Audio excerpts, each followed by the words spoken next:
buenas a todos y a todas, bienvenidos a un nuevo Spers, bienvenidos una semana más o a un podcast más, según donde lo estés viendo, pues si lo estás viendo desde YouTube o si nos escuchas en las principales plataformas de podcast como Spotify, Apple Podcast o donde realmente tú te gusta escuchar tus podcasts. Hoy estamos con Jorge Pérez Córdoba, bien, es un powerlifter, perdón. Hoy vamos a hablar de powerlifting y bueno, vamos a descubrir primero qué es el powerlifting, en qué se basa, para qué sirve, cómo lo puedo implementar en mi entrenamiento. Vamos a ver un montón de cosas. Para quien no conozca a Jorge, bien, pues Jorge es un pro del powerlifting, como digo yo, o sea, es campeón de España absoluto, es campeón de la Copa Europea y es tercero en el Arnold de Europa, o sea, aparte de otras muchas más que tiene en su palmarés. Además de esto, es graduado en Ciencias de la Actividad Física y del Deporte, es investigador y también pues, se dedica obviamente a entrenar más concretamente pues, todas las personas que se quieren dedicar al powerlifting de una forma profesional.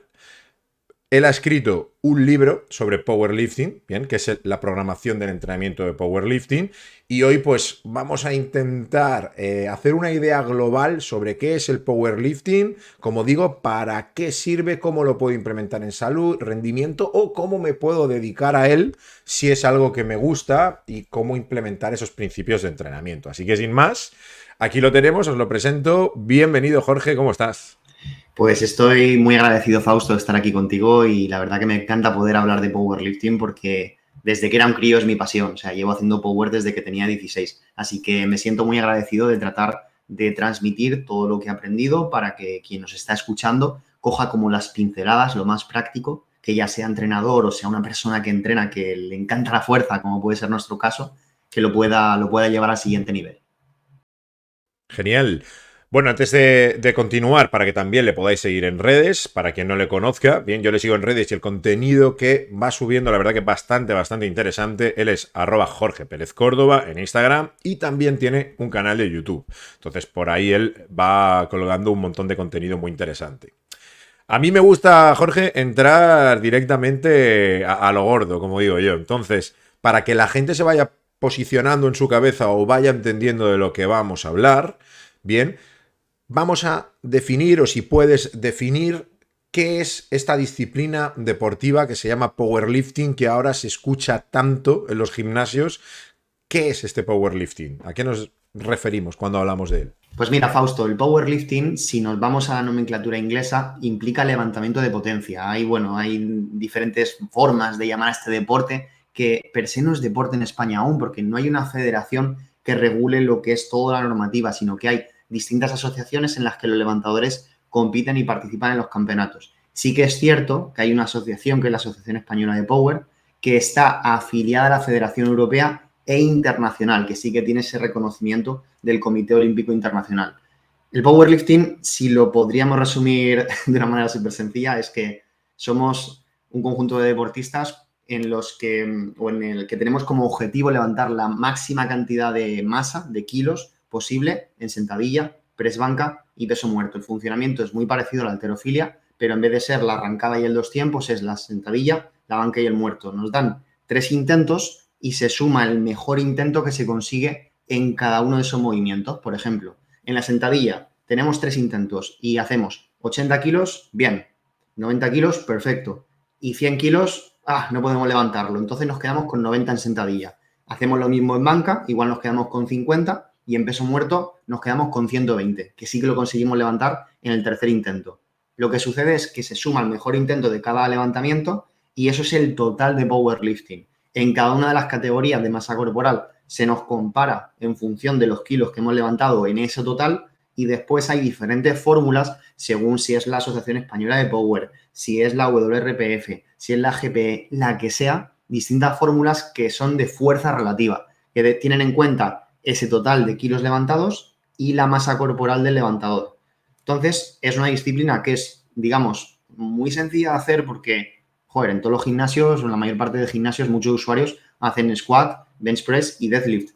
Y tiene, digamos, como ventaja respecto a la halterofilia que tiene una complejidad técnica mucho más baja. Entonces, es un deporte o es una modalidad deportiva, como le quieras llamar, que ha estado creciendo, como bien has dicho, de una manera exponencial en los últimos años, especialmente con ese tirón que tienen las redes sociales y el tirón que también ha dado el CrossFit. Yo he visto, por ejemplo, y me ha gustado mucho la parte en la que hablas de que la dificultad técnica es mucho menor, porque si hablamos de halterofilia, es mucho más complicado conseguir que personas de salud o personas que no se han dedicado nunca a esto se puedan aficionar por la halterofilia, porque esos movimientos que se hacen en halterofilia que vemos en los Juegos Olímpicos pues son complicados de aprender técnicamente. De hecho, yo, por ejemplo, a mis propios atletas me cuesta enseñárselos durante un tiempo hasta que los cogen bien. Sin embargo, el movimiento de un peso muerto, de un press de banca o de una sentadilla, que es más asequible, se ve mucho más en los gimnasios y está haciendo que la gente se esté aficionando mucho. Primero yo creo que empiezan a ver esos movimientos, a sentirse fuertes, luego escuchan, oye, esto de powerlifting por ahí, y luego ya pues empiezan como a meter esos pesos. ¿Cómo empezaría en esto una persona? Imagínate que yo no he ido nunca al gimnasio, me apunto al gimnasio, de momento empiezo a ver que hay una zona en la que hay gente levantando mucho peso en esas disciplinas y digo, oye, me gusta lo que está haciendo esta gente y me dicen, oye, pues esto es powerlifting. ¿Qué me aconsejarías para comenzar no a competir, sino a practicar como tema de salud? Pues aquí, Fausto, creo que la clave está, y igual puede parecer esto algo evidente, en buscar un buen profesional. Y con un buen profesional no me refiero únicamente a una persona que sea o bien graduada en ciencias del deporte o que tenga un técnico superior o profesional relacionado con el deporte y la actividad física, sino a una persona que tenga un perfil mixto, es decir, que practique el powerlifting y que tenga la formación. No tiene por qué ser ni el mejor powerlifter ni tampoco ser la persona con el mayor número de títulos académicos. Pero creo que si la persona que empieza busca una persona que tenga ese perfil mixto de experiencia y también teoría, le va a aportar una serie de conocimientos y de base que ya solamente con que no cometa errores que son graves, pues por ejemplo, el hecho de habituarse en sentadilla a no bajar del todo, que eso en powerlifting sería nulo. El hecho de en peso muerto no aprender bien a realizar el tirón inicial para poder, digamos, disociar correctamente el movimiento pélvico de la zona lumbar y de la estabilidad lumbar. O sea, ciertas cosillas que si alguien desde el principio te coge y te dice, oye, haz esto de esta manera, te va a ahorrar pasos en el camino. Que esto, ojo, no significa que la persona que empiece y que nos está escuchando tenga que toda su vida entrenar bajo la tutela de un entrenador, un maestro, un profesor. Pero sí que es cierto que si podemos quedarnos con algo es que al menos yo creo que durante 1, 2 o 3 meses una persona te diga qué es lo que hay que hacer más o menos, que te aparte como una guía o una orientación, ahorra muchos errores y muchas equivocaciones y mucho estar poniendo en Google. ¿Qué tengo que hacer para esto? En YouTube uno te dice una cosa, en Instagram te dice otra cosa. No, coge a alguien que lo esté practicando, en quien confíes, que tenga la experiencia y la titulación y ahí es donde encontrarás, yo creo, el equilibrio más adecuado que más te ayudará para comenzar.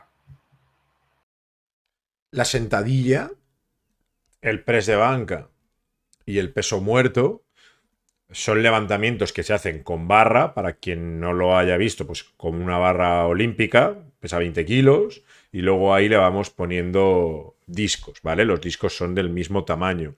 Son movimientos que técnicamente son sencillos, como hemos dicho, que se hacen prácticamente pues en línea recta, la barra sube y baja en línea recta, más o menos, y aunque sean ejercicios técnicamente sencillos, ¿qué porcentaje o grado de importancia le darías a estas personas que empiezan de que antes de ponerse grandes pesos, este profesor o profesora de lo que tú hablas les enseñe técnicamente cómo hacer esos 3 ejercicios, que solo son 3?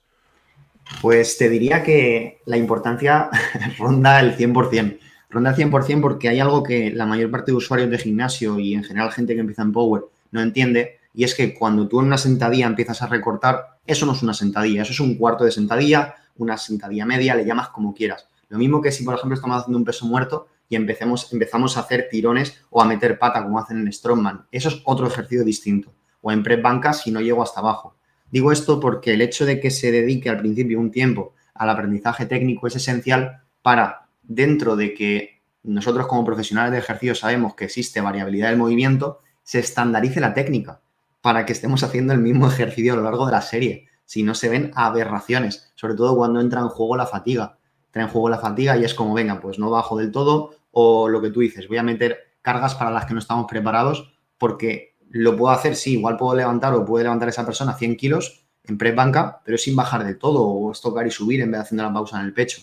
Entonces yo te diría que ronda al 100% la importancia del trabajo técnico. Una vez que ya se ha asentado esa técnica de base, sí que es cuando poco a poco, manteniendo ese aprendizaje previo, se va exponiendo a la persona a la que estamos entrenando, o si nos entrenamos a nosotros mismos, a cargas gradualmente crecientes. Gradualmente, lo pondría aquí en mayúsculas si pudiera, gradualmente crecientes, pero gradual lo subrayaría, porque aquí es a veces una falsa ilusión la de que tiene mucha gente que empieza en Power que piensa igual que en 1 año, 2 años va a estar compitiendo y ganando un campeonato de España, sobre todo personas que igual vienen de ser sedentarias o que vienen igual de no tener pues, un entrenamiento de fuerza muy desarrollado, igual vienen de otra disciplina.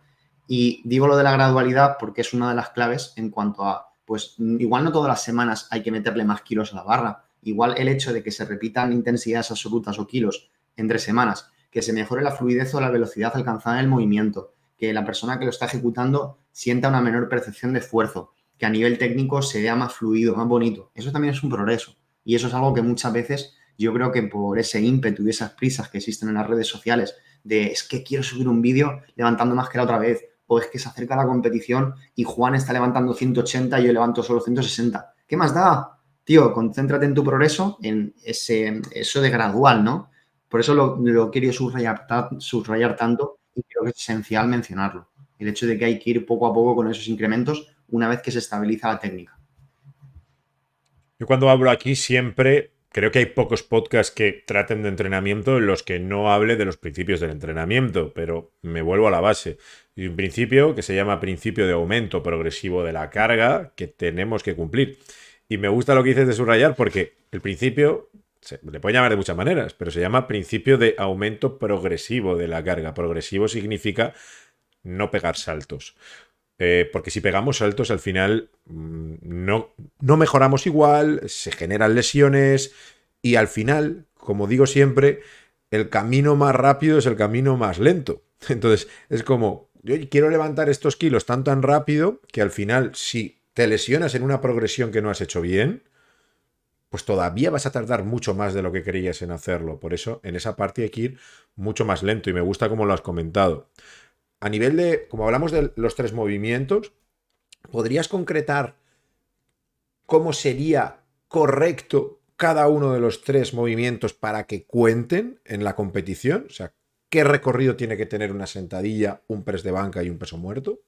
Vale, pues de una manera bastante resumida y lo más práctica posible para que lo visualicemos, la sentadilla que se hace en competición de Power es trasera, barra alta o barra baja que va un poquito más, digamos, apoyada en deltoides posterior, y para que sea válido el movimiento, una vez que se saca del soporte, se anda hacia atrás, se suelen dar entre 3 y 4 pasos, los 2 pies se quedan a la misma altura, y para que sea válido dicho movimiento, una vez que el juez central dice inicio, el levantador comienza a descender, tiene que romper la paralela y que la cadera quede por debajo de la rodilla, que se vea claramente por parte del juez central y de los jueces laterales, porque en powerlifting, digamos que para que un movimiento sea válido, hay una mayoría simple. Es decir, de esos 3 posibles votos, se vota que sí o que no. Con la luz blanca que sí, luz roja que no. De los 3 votos, entonces, con que haya 2 válidos, perfecto, es bueno. Ese es el mayor requerimiento que hay en sentadilla, el hecho de que el levantador cumpla la orden de inicio, baje y rompa esa paralela y sea profunda, después que suba, que no haya ningún descenso durante la subida, se quede quieto una vez que ha terminado de subir y el juez central diga soporte o rack y la devuelve. En press banca es muy parecido, hay una orden de inicio. Lo bueno del press banca es que tenemos ayuda del spotter o del cargador que le podemos decir, venga, la levantamos, la sacamos del soporte a la de 3. 1, 2, la dejamos, o sea, se queda, digamos, la barra encima del levantador, más o menos a la altura de las clavículas. Ahí es cuando el juez central dice, inicio, tenemos que bajar hasta tocar el pecho. Una vez que la barra está en contacto con el pecho y el juez central, ya no que pase 1 segundo, 2 segundos, 3 segundos, no. Cuando el juez central determina que la barra se ha detenido, es cuando te dice press. En la práctica suele ser entre 1, 2 segundos, por si alguien de los que nos escucha quiere implementar press banca con pausa, que es una de las variantes más top para practicar para la competición. Dice press, el juez central, sube con esfuerzo el levantador, en plan, se queda quieto, igual que en sentadilla, importante, y ya la devuelve de nuevo al rack. Cuando le dicen soporte, eso en sentadilla y press banca que hay una fase excéntrica o de bajada previa. En el peso muerto, el levantador comienza cuando quiere, Simplemente el juez, una vez que el levantador ha terminado de subir y está erguido con los hombros por detrás ligeramente de las caderas, le dice tierra. Y entonces el powerlifter acompaña la barra hasta el suelo, no la suelta. O sea, no hace esto de CrossFit de plas y ¡bam! Y le pego el golpe, no. La acompaña y, como decía antes, en peso muerto hay algo que no está permitido y es dar tirones. Es decir, tiene que ser un movimiento continuo y fluido en el que una vez que la barra pasa de la rodilla, no se permite que haya una flexión de nuevo de las rodillas y que el levantador se vaya apoyando la barra en los muslos y haciendo como un péndulo o dando tirones, que esto se permite en strongman, pero en powerlifting no. Entonces, profundidad en sentadilla, la pausa en press banca y los tirones en peso muerto. Esas, digamos, serían las consideraciones más importantes a nivel técnico para que un movimiento de powerlifting fuera válido en la competición. A nivel de salud, gente que no quiere competir, ya hemos visto un poco la progresión. Ahora para ambos, para personas de salud y personas de rendimiento, ¿cuáles son los principios básicos del entrenamiento del powerlifting? Más que tú, además has escrito un libro sobre la progresión del powerlifting. ¿Cuáles son los principios básicos de esto?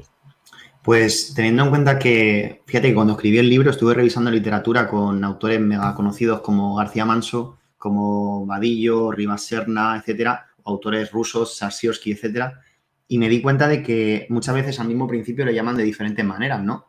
El principio de lo que tú decías, de esa progresión de las cargas, hay otro autor que le llama sobrecarga progresiva. Entonces, digamos que por resumirlo y tampoco irnos demasiado a la teoría, yo creo que en powerlifting el principio número uno, si tuviera que decir uno, no es el de la individualización, es obvio, ¿no? El entrenamiento tiene que ser individualizado. Pero me iría más a mencionar la sobrecarga progresiva. Digo esto porque si no hay una buena progresión de cargas, y tú esto antes también lo has dicho de una manera súper acertada, creo que todos los demás se caen. Luego, pues sí, hay otros principios. Está el principio de acomodación en cuanto a que si todo el rato en powerlifting estás dando a la misma variante de sentadilla durante el año, es como si le das siempre al mismo clavo.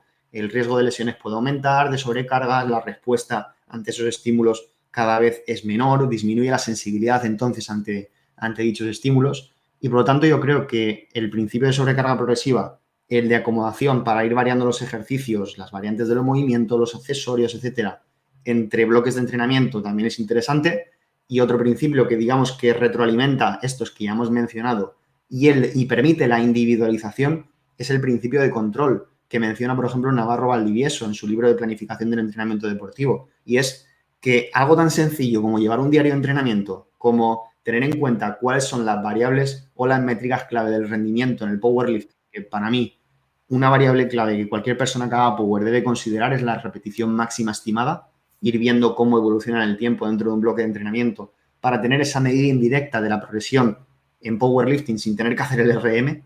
Si tú controlas tu entrenamiento, lo apuntas todo y controlas, digamos, y monitorizas la evolución de esta métrica y de otras, creo que es un enfoque el de lograr el principio de individualización que depende directamente del cumplimiento del principio de control.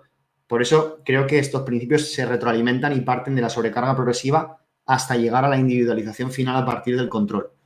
No significa esto que los principios sean excluyentes, sino que creo que un buen entrenador o una persona con dos dedos de frente que haga power, que entrene por salud, entrene fuerza, debería intentar preguntarse si está cumpliendo con los principios esenciales o básicos del entrenamiento. Son muy similares los principios del entrenamiento de powerlifting a los principios básicos del entrenamiento al final, porque en otro tipo de disciplinas, esto lo hablaba con Balsalobre aquí, que hablábamos de test biomecánicos y demás, hay otro tipo de disciplinas en las que tienes que, por ejemplo, correr un 5000, pues correr un 5000, el objetivo es correr el 5000 lo más rápido posible y el entrenamiento de fuerza es un complemento a que tu 5000 sea lo más rápido posible. En powerlifting, tu entrenamiento de fuerza no es un complemento, es el fin al que vas a ir. O sea, donde tú vas, tu competición es levantar eso, no es hacer otra cosa. Por eso es importante. Cuando se habla de la carga y de incremento de la carga, me encuentro mucho, sobre todo me preguntan mis alumnos, y se ve mucho ahora en los gimnasios, que la gente habla de carga hablando de peso. Y yo les digo siempre que es que los kilos no es la carga. Pero Fausto, ¿pero qué dices? Digo, que los kilos no son la carga. Digo, que la carga, que tú puedes levantar 80 kilos, pero puedes levantar 80 kilos. ¿Cuántas repeticiones haces con 80 kilos? ¿Cuánto tiempo de descanso haces entre series? ¿A qué velocidad mueves los 80 kilos? Dice, la velocidad no... Digo, es que en el powerlifting la velocidad no importa. Me dice, digo, ¿cómo que no importa la velocidad en el powerlifting? Buah, Digo, en el aún. powerlifting la velocidad, importa lo que levantes, digo, ya, pero tú tendrás que medir a qué velocidad levantas, porque al final la señal neural a nivel de trabajo es importante. Y esta conversación, recuerdo que la tuve en una clase hace poco, no, hace poco no, hace ya un tiempo, que, que tenía varios atletas que hacían powerlifting a nivel profesional. Y me decían, porque ellos pues entrenan con métodos que ahora hablaremos, todos tienen nombres rusos o de Europa del Este, como digo yo, y dice, con métodos muy clásicos, ¿no? Y que están bien. Y yo les estaba explicando en clase lo que era el reclutamiento, bien, lo que era la sincronización intramuscular, sincronización intermuscular. Entonces me decían que si eso tenía sentido en powerlifting. Claro, yo les decía, es que sin esto no puedes ser un buen powerlifter ni puedes ser un buen deportista de élite. Tienes que trabajar también deprisa, aunque luego en tu competición no sea lo más importante que hagas el movimiento deprisa. Es súper importante, en mi opinión, que te midas con un encoder o con una plataforma. Bueno, hoy en día lo puedes hacer con MyLift, con el móvil. Que te midas para ver cómo tienes esas adaptaciones neurales. Para el que no lo haya escuchado nunca, pues cómo tu cerebro manda la señal a los músculos y es capaz de hacer que se contraigan más músculos de manera más sincronizada y mejor. Entonces, ¿qué porcentaje, o más que qué porcentaje, cuál es la importancia de ese trabajo de velocidad y de medir la velocidad en tus movimientos en powerlifting, no solo de los kilos que levantas? Pues el tema es que, fíjate que yo también esta conversación la he tenido con mucha gente en Power y hay gente que me ha llegado a decir, yo es que levanto la barra a la misma velocidad, barra sola, que el RM. Digo, tío, no, o sea, no digas esas cosas. Estás confundiendo. En todo caso, te puedo comprar, en todo caso, vamos a dar un voto de confianza. Lo que es la velocidad de desplazamiento, vamos a decir, real, ¿no? La que se está ejecutando de la intencional. Claro, si yo desplazo la barra con esta intención, pues sí, la estoy desplazando a la velocidad de RM, pero estás confundiendo términos. O sea, una cosa Porque es la. quieres, porque Claro, quieres. si quieres, claro. El tema es que opino como tú, Fausto, en cuanto a que creo que es muy importante la monitorización de la velocidad también en el contexto de powerlifting, porque tenemos cada vez más evidencia de que existe una correlación prácticamente, no te voy a decir perfecta, no existe la correlación perfecta de decir tal, pero que a partir del valor de velocidad podamos conocer el porcentaje del RM al que estamos trabajando en sentadilla, pre-banca y peso muerto, es una realidad. Y es al final algo que yo lo que he visto en todas las competiciones a las que he ido desde el año 2009 es que todo el mundo utiliza la velocidad. Todo el mundo dice, Dios, qué rápida has sacado, ahí te caben kilos. Coño, intenta medirla de manera objetiva como puedas. Puedes utilizar lo que tú decías, MyLift. Puedes emplear, por ejemplo, un encoder lineal de cualquiera de las marcas que está disponible. Pero el hecho de despreciar la velocidad cuando se mide de manera objetiva y en cambio de manera subjetiva decir qué rápida me ha salido más rápida que el otro día, a mí me parece algo que me causa disonancia cognitiva. O sea, no lo entiendo, ni lo voy a entender nunca. Creo que el uso de la velocidad, igual que el uso del esfuerzo, que menos mal que ya la gente ha caído de un guindo en esta última década respecto a la utilización del esfuerzo como variable para establecer, digamos, la dificultad o grado de exigencia del entrenamiento de fuerza, que yo creo que la velocidad poco a poco irá cada vez escalando más y los chavales, pues cuando se les transmiten estas cosas, que a mí me pasa también como profesor, es como, pero eso es aplicable en Power. Sí, tío, esto es aplicable en ejercicio físico, en movimiento humano. En Power te mueves en golf, te mueves en fútbol, en todo.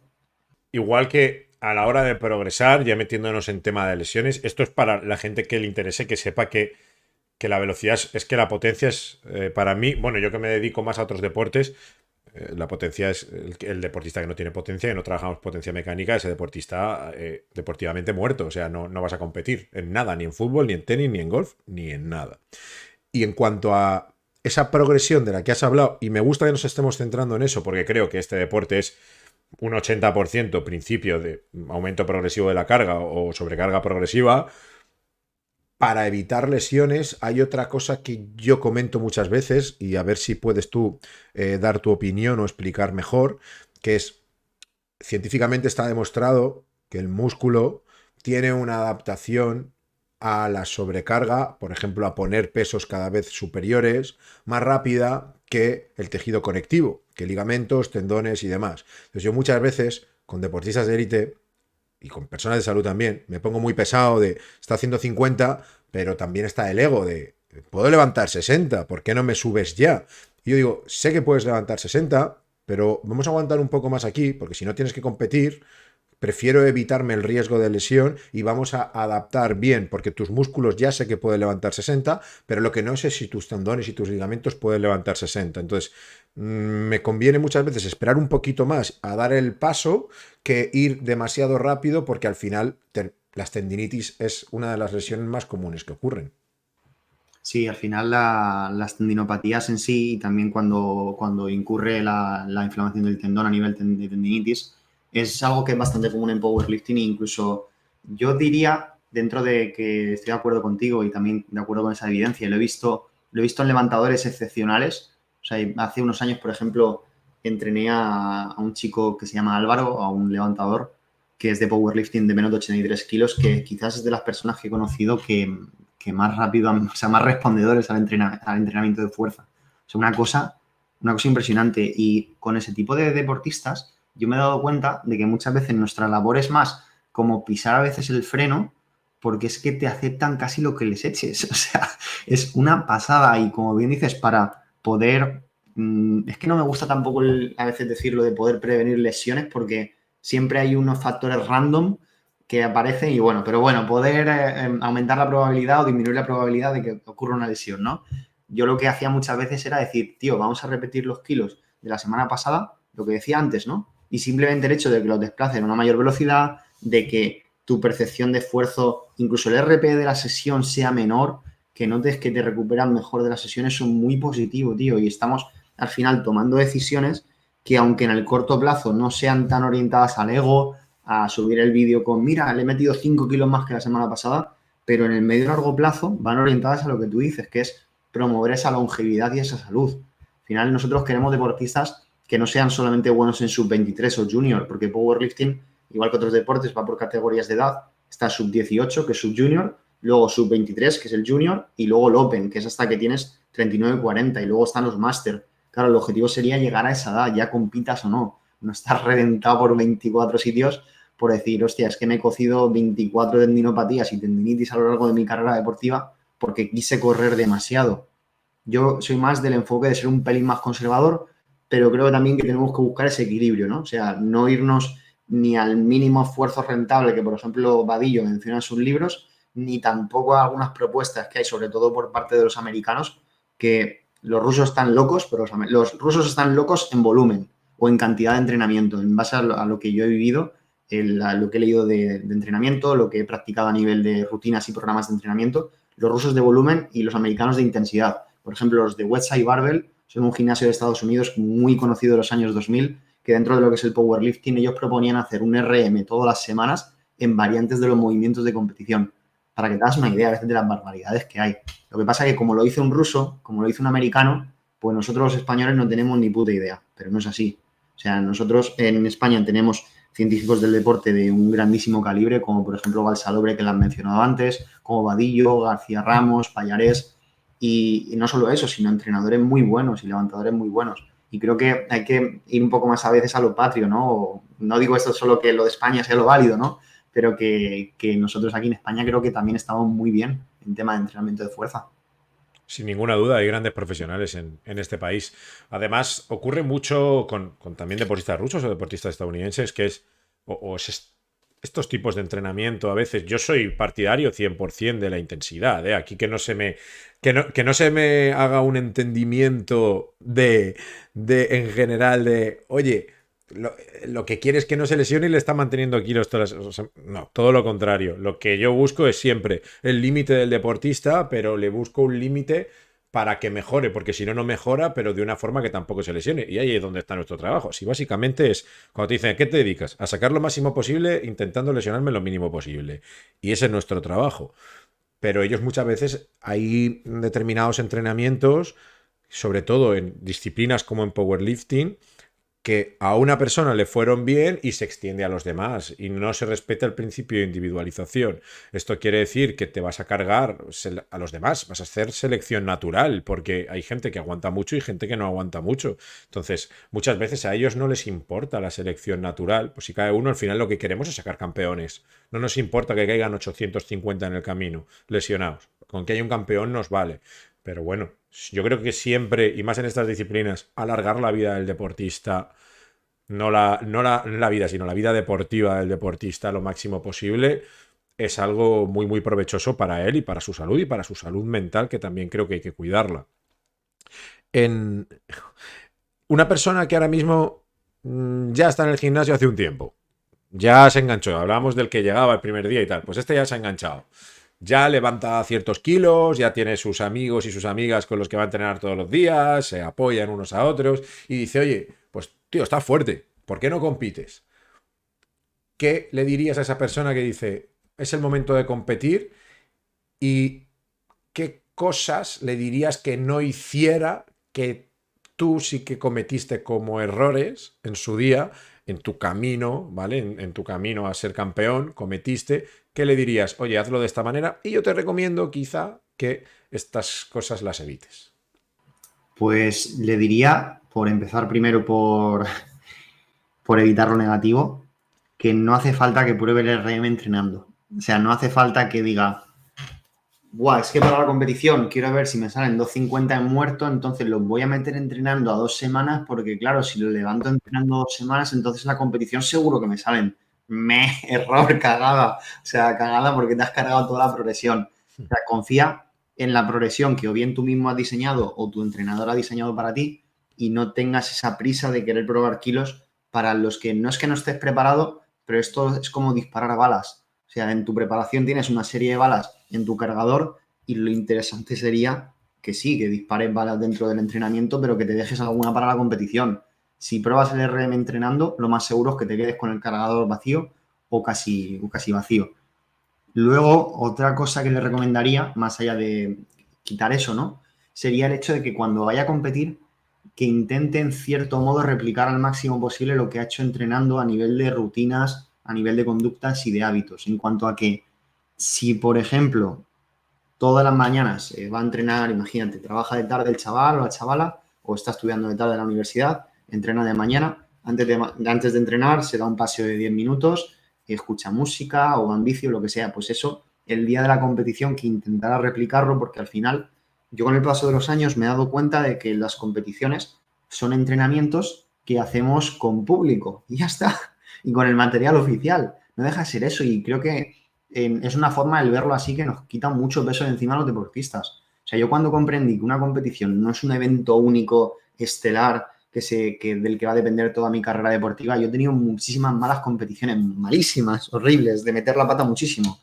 Y lo que más me ayuda a no darle excesiva importancia a esas malas competiciones, a aprender más de las buenas, es decir, de acuerdo, esto es un entrenamiento que hago con público en estas condiciones y tú todo lo que dentro de tu entrenamiento puedas replicar esas condiciones, pues a nivel, por ejemplo, algo que es importante en Power dentro de este segundo consejo, sería que cuando queda poco para la competición, salen lo que son las listas de competidores, igual en tu grupo tienes 10 personas. Lo que significa eso es que como hay 3 intentos en sentadilla, banca y muerto, hasta que cada uno de los personas del grupo hace el primer intento de sentadilla, no se pasa al segundo. Por lo tanto, igual en vez de 3 minutos entre movimientos, igual pasan 10. Y esto es algo que en cierto momento de tu semana de entrenamiento hay que practicar. Y ahí lo que practicas es pues estar, que puede parecer muchísimo, pero hay que entrenarlo también a ciertos niveles. Esos 10 minutos sigues andando en el gimnasio o estás con música. No es esto algo que haya que practicar toda la temporada, pero sí el último bloque o las últimas semanas antes de la competición por el mero hecho de replicar las mismas condiciones que tú has tenido entrenando. Igual que si entrenas solo en tu casa o en un local, sería recomendable que, pues lo que sea, un amigo, tu pareja, un familiar, vaya a verte alguno de los últimos entrenamientos y si puede ser que te dé las órdenes de competición. Porque también algo en lo que falla mucho la gente, tanto los principiantes como los intermedios, es no tener en cuenta, pues lo que te decía, del inicio en sentadilla, el tema de la orden en banca. Y entonces, como no has entrenado o no has practicado cómo vas a competir, pues luego palmas en cosas que son súper sencillas. Y esto le pasa tanto a esa persona que lleva un poquito más, que tú decías, que quiere empezar a competir, como al principiante que necesita aprender la técnica, por eso lo del 100% de la importancia de la técnica al principio, porque cuando pasa a intermedio o pasa a ser una persona que tiene más nivel y quiere competir oficialmente, no comete esos errores tan garrafales. Y el tercer consejo, dentro de que hemos dicho algo que no hacer y una cosa que sí hacer, es que si el mejor día para competir era ayer y el segundo mejor día para competir es hoy. Hay mucha gente en Power que yo veo que espera tener ciertas marcas para competir y al final o no compiten o cuando compiten ven que siempre hay alguien que levanta más y se frustran y eso no deja de ser un error, yo pienso. Creo que lo más interesante es empezar a competir cuando se pueda, si ese es tu objetivo y es lo que te hace feliz. A mí, por ejemplo, ahora, después de haber estado compitiendo desde 2009, ahora mismo no me hace feliz competir. Cuando yo tenía, pues, 2009, yo soy del año 91, iba a cumplir 18. Cuando tenía 17 para 18, que empecé a competir oficialmente, sí que me hacía muy feliz y no quise posponerlo a tener 20, no quise posponerlo a hacer 260 días, no quise esperar, sino que a mí esa competición del 4 de abril de 2009 me dio ciertos aprendizajes que luego para la competición del 10 de septiembre apliqué. En la de septiembre aprendí otras cosas que luego en diciembre apliqué. Y así, Es como alguien que está estudiando una carrera si solamente se presentara a los exámenes de cuarto en el segundo cuatrimestre. Es que la lías, o sea, la lías pardísima. No, te tienes que presentar primero al primer cuatrimestre primero, dices, vale, pues mira, esta asignatura la he aprobado, esta la he cateado, tienes que ir exponiéndote. Y es importante exponerse y es normal pues sentir vergüenza. Yo me puse rojísimo en la primera competición, pero si no hay una exposición a esos estímulos, no se está dando una adaptación en tu organismo, tanto a nivel físico como a nivel psicológico. Y yo creo que esto es algo que es esencial y vital. A mí me dicen, me preguntan con esto del entrenamiento, me preguntan a veces, ¿y cuál es el mejor entrenamiento que puedo hacer para esto? Yo, competir. Digo, si el Claro. mejor entrenamiento que existe es la competición. O sea, no se mejora más en ningún entrenamiento que en la competición. Das tu máximo, estás expuesto, tienes los nervios, tienes absolutamente todas las papeletas para fracasar al principio. Y tienes que pasar por eso, porque si no pasas por eso, no vas a llegar al final. Pero creo que esto se extrapola a todo en la vida, ¿no? Cuando esté preparado, no, ese momento no llega. Empieza y ya llegará la preparación. Y por último, que no te quiero quitar más tiempo, Jorge, que sé que vas liado. A nivel hormonal, porque aquí en fútbol, un futbolista, por ejemplo, tú puedes dopar un equipo entero y otro que no esté dopado y le gana el no dopado, porque hay una parte de fútbol que si no saben jugar al fútbol mejor que los otros, lo pueden hacer. Pero el tuyo es que es puro y duro de levantar la barra. Entonces, el aspecto técnico, ahí cuando ya estáis todos a alto nivel, el aspecto técnico ya no tiene tanta importancia porque todos sois buenos técnicamente, entiendo. A nivel hormonal, ¿cómo te cuidas de una forma legal y cómo afecta el dopaje y cómo se controla ese dopaje en esta disciplina?